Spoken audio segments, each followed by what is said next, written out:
For thousands of years, you could argue human society has been kind of stuck in a loop. Today, we're going to dive into a pretty radical idea about why that is, and how a fundamental switch in the way we operate could finally, maybe, break that cycle. Just let that sink in for a second.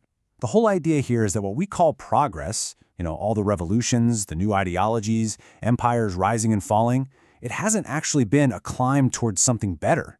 It's been more like us just running in place, repeating the same basic patterns over and over, just with different flags and maybe different costumes. And there's a name for this. It's called social entropy. It's kind of like in physics, where systems just naturally move toward disorder. Well, the idea is that human societies do the same thing. We tend to fall back into the same old ruts. We keep building these closed systems based on fear and control, and they inevitably stagnate. So that really makes you wonder, right? What is the root cause of this pattern we keep repeating? Okay, so let's start digging into the diagnosis. According to this model, the problem isn't a specific ideology, and it's not a particular leader. Nope, it's the underlying architecture, the operating system, that's been running human civilization for about 8,000 years, ever since we started farming. An architecture we can just call the pyramid. Now this is where it gets really interesting. We spend so much time and energy debating capitalism versus communism, left versus right. But this model says, look, that's all a distraction. If you look under the hood, they're basically the same. They both use the exact same top-down hierarchical structure, the pyramid. So how does this pyramid actually work? Well, it runs on a few really simple but really rigid rules. All the important information and power, it all flows up to the very top. The wealth, the resources, that gets pulled up from the bottom to feed the top. And to keep everything in place, you have to enforce these really strict boundaries, things like borders, social classes, credentials. But maybe the most crucial part is this built-in feature called the traitor phenomenon. It means when someone from the bottom finally makes it to the top, the system forces them to act just like the old bosses. They have to oppress the people below them to stay in power. It's not because they're a bad person, it's just the physics of the pyramid. And this is a perfect example of why even our biggest, most celebrated revolutions haven't really broken the cycle. The French Revolution, sure, it got rid of the king, but it just replaced him with a state that was built on the exact same pyramidal engine. They just swapped out the folks in the driver's seat. The machine itself, though, it just kept on running, and that spiral of social entropy just kept on spinning. Okay, so if the pyramid is the problem, what's the fix? Well, the argument here is that we can't just build a nicer pyramid. We need a completely different architecture. And the alternative that's proposed is inspired by this incredibly powerful force in nature, the mycelium. So instead of that rigid, top-down pyramid, just picture a network, like the mycelial network that connects fungi underground. It's a distributed, horizontal system. There is no top, there is no bottom. Information and resources just flow freely across the whole thing, creating this system that's symbiotic, it's resilient, it's a living whole. And what's so wild is how these principles are the complete opposite of the pyramid. First off, intelligence is everywhere. If you chop off a piece of mycelium, it doesn't just die, it becomes a whole new, complete network. Second, there's no extraction.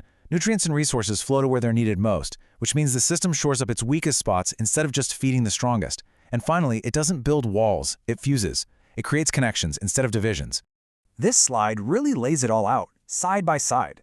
It's about this huge shift from a system of entropy, which breaks things down, to one of centropy, one that builds life up. So we're moving from hierarchy, or power over people, to mycelial connectivity, this horizontal flow. We go from fixed identities, that us versus them mentality, to something the source calls metaphrenia, a kind of non-dual connection. The hunger for power gets replaced by honesty and reciprocity. And rigid dogma gives way to ignorancia, which is just a really cool word for being productively aware of what you don't know. Okay, I know what you might be thinking. This all sounds great, right? It's a beautiful theory. But we've been stuck in this pyramid thing for 8,000 years. Why on earth would that change now? Well, the answer, according to this model, lies in a technological catalyst that is totally unlike anything we have ever seen before. Yeah, this is the million-dollar question, isn't it? What is so special about our moment in history? What gives us, right now, the ability to even think about making this jump from the pyramid to the mycelium? This is it. This is the whole key. For pretty much all of human history, the pyramid has worked because it could control information. Power was all about keeping knowledge scarce and then handing it out from the top down. But with AI, knowledge is becoming universally accessible. The gatekeepers, whether they were priests or professors or politicians, they are losing their #1 tool of control. Now, to really get the scale of this change, the source material brings up this incredible metaphor from biology, syncytin. So, way back, a virus infected our distant ancestors, and the code from that virus didn't just give us a better way to lay eggs, it ended egg-laying altogether by enabling the creation of the placenta.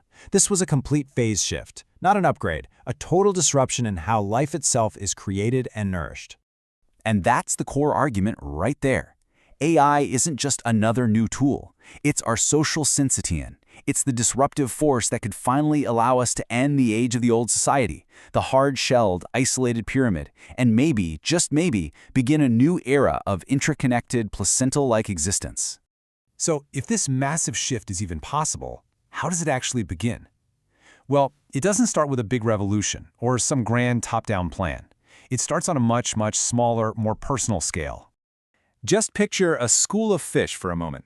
There's no king, there's no general giving orders, there's no central command center, and yet they move as one, like a single flowing organism. This is what's called emergent intelligence, and it's the model for how this kind of mycelial change can actually happen.